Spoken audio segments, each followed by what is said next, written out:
भाई सब भैया ना, राम राम। उम्मीद करता हूँ आप लोग सब अच्छे और कुशल मंगल होंगे। देखो कितनी काम की बात बताता हूँ मैं। मुद्दा अपना एक ही है, खुश रहने का तरीका। भाई मैं खुश रहने का तरीका बताता हूँ आप लोगों को। अगर आप तरीके मानते चले जाओगे ना, यार ईमानदारी के साथ बता रहा हूँ दोस्तों, इतनी खुशी आ जाएगी, इतनी खुशी आ जाएगी कि आप लोग थक जाओगे हंस हंस करके, नींद आ जाएगी आपको, नींद नहीं आ जाएगी। तो इसलिए आप, अगर आप किसान हैं, आप किसका इंतज़ार कर रहे हो? आपके पास ज़मीन कितनी भी है, 1 किल्ला 2 किल्ला 3 4 5 10 20 50 100 कितने भी हैं, आप अपने अगड़ पड़ोसी किसी को मत देखो। सुबह आप 4 बजे उठो। आपके पास बैल तो अभी किसी के पास है नहीं, वो तो हमने खूब देखे हैं। तो आप, ट्रैक्टर है आपके पास, आप ट्रैक्टर लेकर के और पहुंच जाइए खेत के अंदर।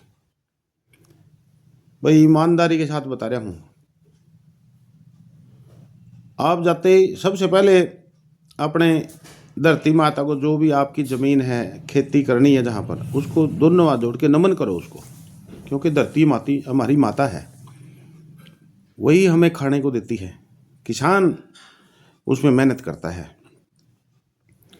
तो उसमें जा कर के नमन करके, ए धरती माता, मैं तेरा सपुत्र आया हूँ और मुझे बरकत देना। और भगवान का लेके नाम ऊपर वाले का, और घुस जाओ फिर उसके अंदर। और बिलीव करो, जब तक आपकी, अभी जैसे गेहूं गेहूं तकरीबन बो दिए हैं सभी ना, या किसी का कोई बचा होगा बोने के लिए, अब जितनी भी खेती बाड़ी है उसकी मरम्मत, उसकी बुआई इतनी अच्छी तरह से कर दो कि धरती माता खुश हो जाए कि देखो मेरे किसान ने मुझे कितनी अच्छे तरह से जोता है। और उसके अंदर फिर आप बीज डालो, कितना अच्छा बीज जन्मेगा वहाँ। आपकी आत्मा खुश हो जाएगी उस मेहनत को देख करके। उसके अंदर टाइम से पानी दो, टाइम से खाद दो, और टाइम से वो जब यंग हो जाएगी, अच्छा खाद खुद डालेगा, अच्छी भरपूर मात्रा में अच्छी फसल आएगी, अच्छे उसको अनाज की बरकत होगी, फसल बाड़ी नंबर 1 सुपर होगी। फिर उसकी कटाई करो, टाइम आने पर जैसे पक जाती है, फिर उसका पशुओं के लिए भूसा डालो। उसके बाद अनाज को टाइम से मंडी में बेचो पूरा पकने के बाद।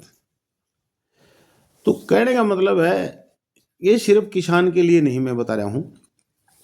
अगर काम करना है ना, अगर दिल में खुशी लानी है, तो इतना कमाना है कि आपके दिल में, जब शाम को आप खेती करके वापिस जब घर पे आओ, और भोजन करने के बाद जब आप शाम को अपनी विश्राम करते हो अपने बेड पे जाके, आपको लगे यार वाह यार, आज मैंने बहुत अच्छा काम कमाया है भाई अपनी धरती माता के साथ, मेरी फसल भगवान अच्छी देगा।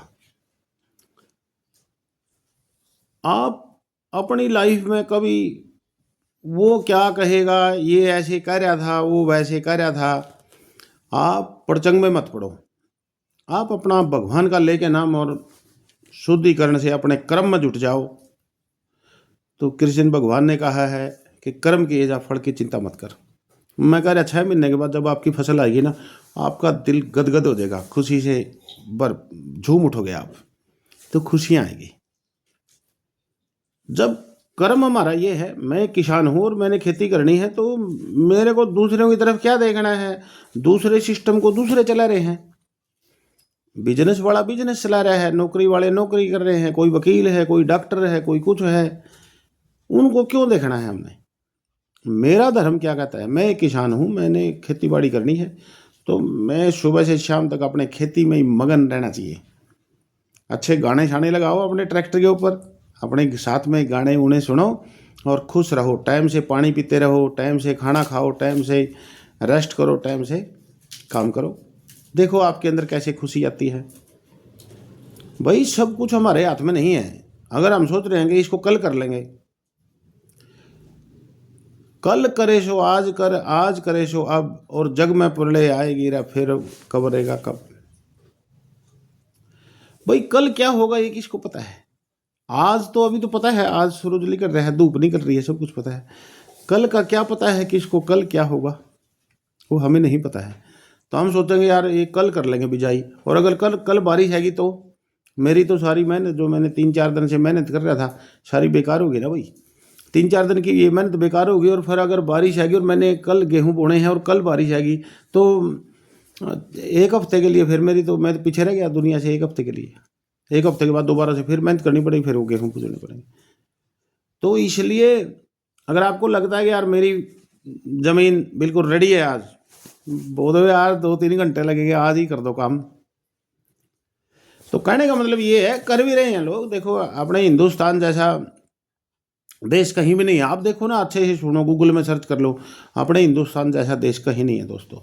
और हिंदुस्तान में भी जो ये हरियाणा, पंजाब, उत्तर प्रदेश, ये तो अच्छे ही कर्म किए हैं इन्होंने। अच्छा पानी है पीने के लिए, अच्छी खेती बाड़ी है, देशों में देश हरियाणा जहाँ दूध दही का खाना। तो सभी जगह, मध्य प्रदेश है फसल बाड़ी देखो, एक काफ़ी जगह ऐसी है जहाँ इसके पत्थर के पहाड़ हैं। और राजस्थान में पहले ये पानी नहीं था, अभी देखो आप राजस्थान के अंदर बाढ़ आती है। समय बड़ा बलवान है, समय हमारे हिसाब से नहीं चलता। समय के हिसाब से अगर हम चलेंगे तो हम खुश रहेंगे। अगर हम सोचेंगे हम समय को मोड़ देंगे और तब खुशी आएगी, दोस्तों कभी गलती मत करना। ये समय को हम मोड़ ही नहीं सकते, ना कोई आज तक मोड़ पाया है। समय अपने निर्धारित समय से चलता रहेगा और हमें समय के साथ ही चलना पड़ेगा। अगर एक ट्रेन का टाइम है 12:20 पे है, स्टेशन पर खड़ी है, अगर वो 12:22 पे गए तो पीछे दोस्तों क्रॉस का निशान आएगा लास्ट वाले डब्बे का। वही देखोगे 2 मिनट हो जाएगी, आप 2 मिनट जा चुके होगे और ट्रेन आपको वहाँ से 2 किलोमीटर दूर तो कर दिखेगी नहीं, किलकी जरूर नजर आएगी उसकी सिटी। आपको कितना बड़ा पश्चाताप होगा, यार ट्रेन निकल गई 2 मिनट पहले निकल गई। 2 मिनट पहले नहीं निकली है वो, हम सोचते हैं चीज़ के 2 मिनट पहले निकल गई, वो राइट टाइम गई। उसका आपकी टिकट के ऊपर टाइमिंग है 12:20, वो 12:18 पे आई थी और 12:20 पे निकल गई, और आप 12:22 पर पहुंचे हो। और ये भी हमें खुशी नहीं भाई, मैं उसको एक्सेप्ट भी नहीं करते हम कि यार 12:20 पे ट्रेन थी, वो तो राइट टाइम है, हम 12:22 पे गए। फिर हम पता क्या बोलते यार ये डेली तो आधा घंटा लेट आती है, आज मुझे जाना था तो ये 12 हमें उस ट्रेन वाले ड्राइवर को उस दिन थैंक यू बोलना चाहिए, वो राइट टाइम गया। लेकिन क्योंकि मैं 12:22 पे गया, आज मुझे उस ट्रेन के अंदर सफ़र करना था। ये ट्रेन वाला देखो डेली लेट आता था, आज टाइम से आ गया यार, आज मुझे जाना था। ये जो हमारे अंदर स्वार्थ की भावना है दोस्तों, ये हमें अपना स्वार्थ को छोड़ना पड़ेगा। अगर हम स्वार्थ छोड़ेंगे नहीं तो खुशी कैसी आएगी यार। ये देखो ना, ऑलरेडी जो उस ट्रेन के अंदर 1000 आदमी बैठ करके सफ़र कर रहे हैं, अब उनको खुशी है कि वो राइट टाइम चल रही है, वो सारे खुश हैं, उनके घर वाले वहाँ वेट कर रहे हैं। मैं अगर वहाँ 12:22 पर पहुँचा हूँ तो गलत मैं हूँ, ना कि ट्रेन है, ना कोई ट्रेन चलाने वाला, ना ही उन सवारियों की गलती है। और मुझे बिल्कुल भी उसको थैंक यू बोलना चाहिए ट्रेन वाले ड्राइवर को, और पूरी रेलवे डिपार्टमेंट को थैंक यू बोलना चाहिए यार, वेरी गुड, वो सही टाइम पे काम हो रहा है।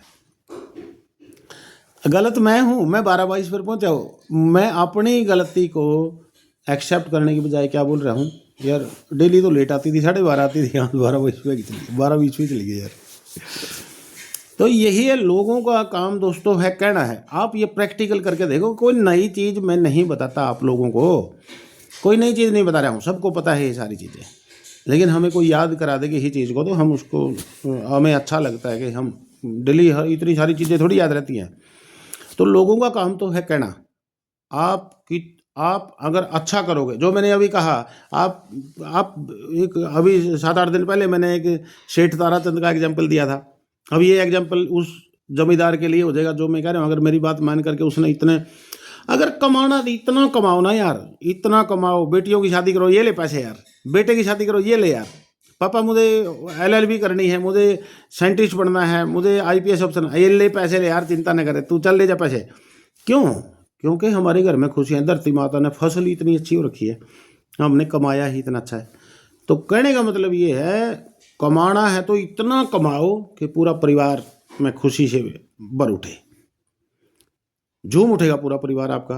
अब आज गए हैं वो जनरल बोगी की तरह सफ़र करना है, आज गए हैं खेत में, छोड़ा चल छोड़ यार, बाद में देखें, चल घूमने चले गए, कहीं इधर चले गए, कहीं उधर चले गए। नहीं, आप किसी भी फील्ड में हैं, अगर आप जमींदार हैं तो इतना कमाओ कि परमात्मा भी खुश हो जाए, भाई नहीं ये आदमी सच्चे मन से मेहनत कर रहे हैं, मैंने इसको देना है। अगर आप नौकरी वाले हैं तो वहाँ बैठ करके सिर्फ चाय पी के मेरे दोस्तों मत आओ। आप सवेरे गए, क्यों उसके पीछे देखो भाई, थोड़ी आज मैं वीडियो थोड़ी बड़ी बनाने को मन था मेरा, इसलिए मैं बना रहा हूँ। आप ये देखो कि आप ऑफिस में हैं, आप ये देखो सवेरे 8 से 5 का गवर्नमेंट ने टाइम दिया है, 8 बजे आपका कंप्यूटर चल जाना चाहिए, उंगली काम पर चल जानी चाहिए 8 बजे से पहले, तो आपका कंप्यूटर साफ सफाई हो जानी चाहिए। 8 बजे से 5 मतलब काम का टाइम है। और आप ये देखो कि आपकी कुर्सी के आगे लाइन कितनी लंबी खड़ी है, कितने लोगों का, किसी बच्चे ने नौकरी के फार्म भरने हैं, किसी ने एडमिशन के फार्म भरने हैं, किसी ने पेंशन के डॉक्यूमेंट लगाने हैं, किसी ने लोन लेने के फार्म लगाने हैं, किसी ने खेती बाड़ी के लिए बीज लेना है, किसी ने खाद लेना है, किसी ने घर बनाने के लिए काम करवाना है। आप ये देखो कि आपके पीछे कितने लोगों के सपने हैं, और आप वहाँ गए, आप पहुँचते हो 9 बजे, 8 बजे का टाइम है आपका। अगर आप 9 बजे गए 1 घंटे में, तो बेचारे के बुजुर्ग आदमी के घुटने सीधे हो जाएंगे खड़े खड़े के। 9 बजे जाओगे, फिर आप साफ सफाई करोगे, फिर 9:30 पौने 10 बजे बोले या चाय का टाइम, थोड़ी देर वेट करो, आ रहा हूँ बाबूजी। उस साइड वाली कुर्सी से पूछेंगे, भाई ये काम कराना, ये करेगा, वो हाथ से भी नहीं बताता, ये करेगा, ऐसे गर्दन से बताता है। और फिर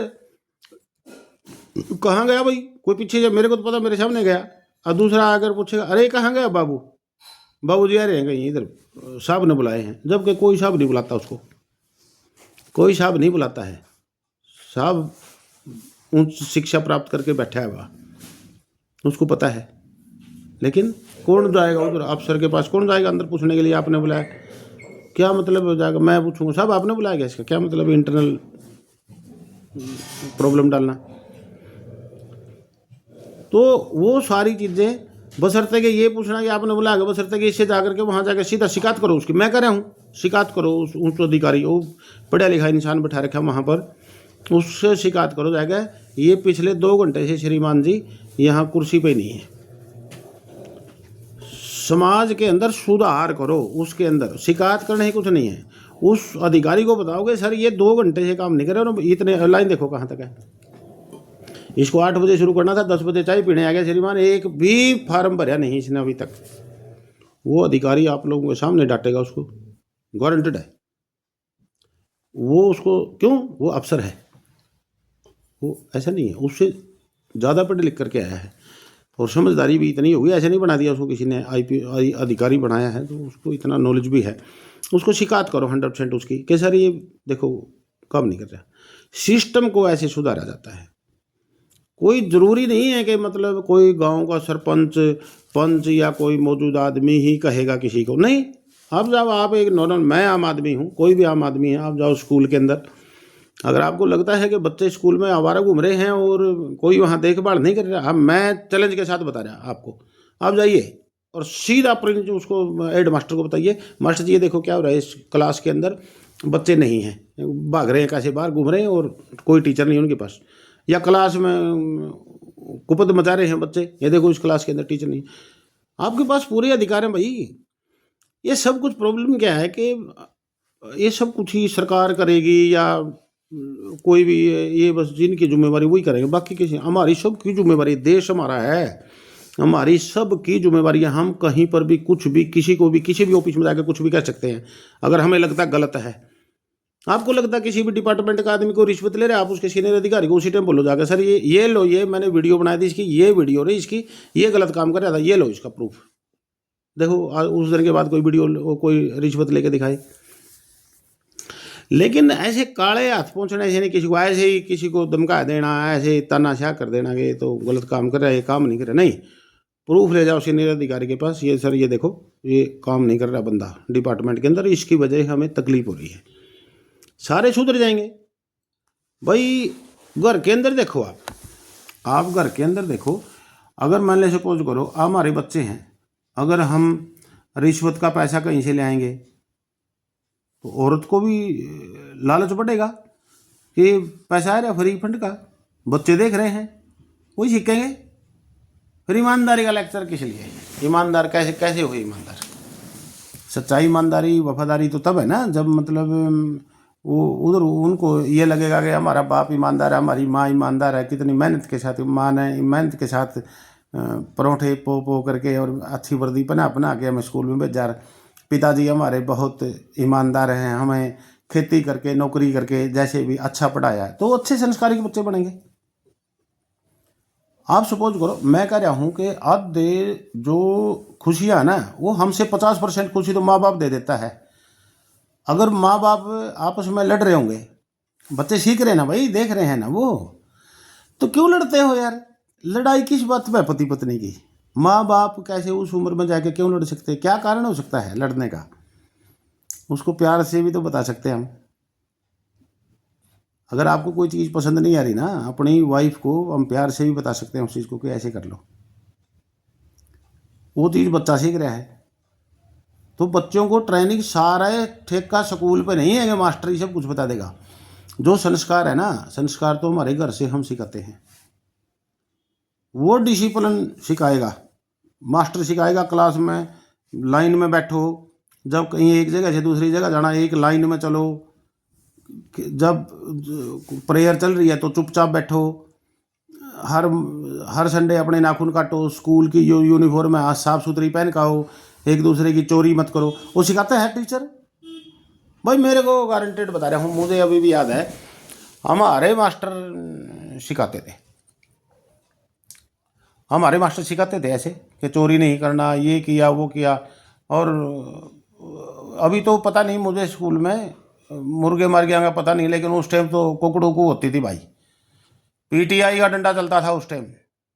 पीटीआई पूरा दिन बैठता नहीं था कुर्सी पे, कभी भी पूरा दिन भगाता रहता था। और ये नहीं कि ऐसा नहीं कि वो पूरा दिन पीटता ही रहता था, हंसाता भी था। हंसाने की भी जिम्मेवारी बहुत तगड़ी थी पीटीआई मास्टर की उस टाइम। इतना हंसाता था बच्चों को कि पूरा दिन भाई कुछ खा पी लिया अगर, भाई तगड़ा रहा अगर। ये इसके साथ मुझे खाने पीने के साथ याद आई। आप ये देखो, अगर पहले अगर यार समय समय के अनुसार ना देखो, इसलिए बोलता हूँ ना समय बड़ा बलवान है। उस टाइम जब हमारा टाइम था, जब हम यंग थे, जवान बच्चे थे उस टाइम, तो उस टाइम बूढ़े गुजरे क्या बोलते थे? वेरी गुड यार, किसी खाते पीते घर का बच्चा है भाई। हट्टे कट्टे आदमी को उस टाइम खाते पीते घर का ही बच्चा बोलते थे। अभी अगर थोड़ा सा पेट छूट जाए, थोड़ा पेट, यार बड़े बेगरती छर की इला लेकर इस पेट ने थोड़ा सा यार अरे यार पहले खाते पीते घर का बोलते थे, अभी बोलते हैं यार तू हरकत नहीं करता, पेट को ला ले थोड़ा सा। चलो गुजरग आदमी का कहना है, उनका कहना अधिकार है भाई, उनको नहीं मैं रोक सकता, वो गुजरग हैं, कहना अधिकार नहीं छीन सकता किसी का। तो ये जो सारी चीज़ें हैं, आजकल क्या है, आजकल मोटे आदमी को लाइक नहीं करते, आजकल पतले आदमी को लाइक करते हैं। देखा कितना स्मार्ट है यार ये ना अपने लाइफ में ऐसी सारी चीज़ें देखने को मिलती है तो आदमी को थोड़ा हंसी अपने आप ही आ जाती है। भाई हमने की दूध खूब खा रखा है, जब तक 2 चम्मच हमारी माँ परोठे पे नहीं रख लेती थी, रोटी नहीं खाते थे, दाल में डालते थे, दूध के 2 3 4 5 गिलास भी पी जाते थे। सुबेरे भैंस के नीचे से दूध पी जाते थे, धार लेते थे। तो वो तो धार तो खैर नहीं लेते आजकल बच्चे, इनको गुदगुदी उठती है तो इसलिए क्या है, उस टाइम तो मतलब खाते पीते, उस टाइम अटकटा बच्चा है तो उसको बोलते थे भाई बड़ा यार वेरी गुड, खाते पीते घर का बच्चा है। आजकल यार जो पतला आदमी है उसको बोलते हैं यार क्या स्मार्ट है यार मेरे को ना बड़ी हंसी आती है इन सब चीज़ों में। इसलिए बताता हूँ कि खुशी आ रखी है, खुशी भगवान ऐसे देता, मैं तो किसी भी चीज़ को लेकर के खुश हो लेता हूँ। तो ये जो सारी चीज़ें हैं। तो मैंने आज वीडियो बनाने का मकसद यही है कि जिस फील्ड में भी आप काम करो, चाहे आप बिजनेस कर रहे हो तो बिजनेस कर रहे हो तो इतना करो, दिन रात इतनी मेहनत कर दो, वहाँ टाइम से जाओ, सवेरे टाइम से आओ, खाओ पियो। बिजनेस कर रहे हो तो टाइम इतना अच्छा बिजनेस करो कि आपके पास किसी चीज़ की कमी ना रखे, भगवान आशीर्वाद दे आपको। और नौकरी कर रहे हो तो आप वहाँ सवेरे 8 से 5 तक भाई काम करो दोस्तों, क्योंकि आपके पीछे कितने लोग खड़े भाई लाइन में, वो आप वहाँ खड़े हो, आपको ऐसे थोड़ी बाबूजी कह रहे हैं वो, तो काम करो दोस्तों वहाँ पर। और जमींदार आदमी, अगर आप किसान आदमी हैं तो दोस्तों आपकी तो क्या बात है, आपके तो फिर पूछे पूरा सारा संसार है। आप लोग अच्छी खेती करते हो तो पूरा देश खाता है। सलूट है मेरा आप सभी को। तो मेहनत करके करो, मेहनत बड़ी अच्छी चीज़ है। मेहनत करके, मेहनत किसी की भगवान रखता नहीं, मेहनत करो जिस फील्ड में भी अगर आप हैं। अपने आप से कभी भी गद्दारी मत करो, वफादारी, सच्चाई, ईमानदारी से काम करो, भगवान आपके साथ है। और खुशियाँ ही खुशियाँ देगा भगवान, सभी को खुश दे। और एक आदमी के खुश रहने से हमारा देश खुश नहीं रह सकता। किसान है, जवान है, जमींदार है, क्या नाम, मजदूर है, सर्विसमैन है, बिजनेसमैन है, कोई भी मैन है, भाई काम करो। ये मैनों से ज़्यादा फोरमैन है, लाइनमैन है। अब कहने के लिए तो फोरमैन लाइनमैन है, लेकिन यार सही में मैं अपनी पर्सनल बात बताऊँ, मेरी तो ना धड़कन बढ़ जाती है जब मैं किसी बिजली वाले को और उस चलती हुई बिजली पर और बिजली के पोल पर चढ़ा हुआ देखता हूँ तो बड़ा कठिन काम है। और किसी के भी घर के आसपास अगर बिजली को ठीक करने आता तो मैं तो बोलता हूँ सेवा किया करो लोगों की यार, चाय पानी अच्छा पिला करो। और सिर्फ वही नहीं, कोई भी कर्मचारी अगर आपके घर के आसपास आता है कोई, हमारे रिस्पेक्ट देना हमारा धर्म बनता है भाई। खुशियाँ है यार, वो जो आपकी तारीफ करेगा, आप उसको आते हैं भाई। मैं तो बोलता हूँ डाकिया भी अगर आपके घर पर कोई पोस्ट लेके आता है, डाक लेके आता है ना, उसको भाई आजा पानी पी ले, भाई चाय बनवा दी भाई, यार बिलीव करो आप नाम कमा लोगे। आप ये करके देख लो, आप करके देख लो, हाथ जोड़ करके नम्र निवेदन है, करके देख लो। आप बोलोगे यार वाकई में इस भाई ने बहुत अच्छी बात बताई थी। आप करके देखो ये कभी। घर पे बुला रहा, आ बैठ पी पानी और तीनों चीज मोल नहीं लेनी, क्या जाता है, कुछ नहीं जाता। हमारा इससे भाईचारा बढ़ेगा। पहले भी भाईचारा होता था। अरे हमारे बड़े बुजुर्ग उसमें बैठक में बैठते थे, मेरे को मैंने देखे हैं अपने पिताजी को, अपने दादाजी को बैठक के अंदर, पड़ोसी उड़ोसी आते थे, उधर जाके चाय की केतली भड़काती थी तो सबको देते थे चाय, याद है मेरे को भाई। तो आज हम क्यों नहीं कर सकते, क्या हो गया, है ना भाई। तो हाँ ये है कि वो केतली कातली चली गई, आजकल थर्मोस चल गई केतली चली, केतली बड़ी तगड़ी चीज़ थी, है ना। तो आज थोड़ी ज़्यादा लंबी वीडियो हो गई है। चलो दोस्तों, अगर उम्मीद करता हूँ पसंद आई होगी और सब मेहनत के काम कर रहा हूँ। राम राम भाई।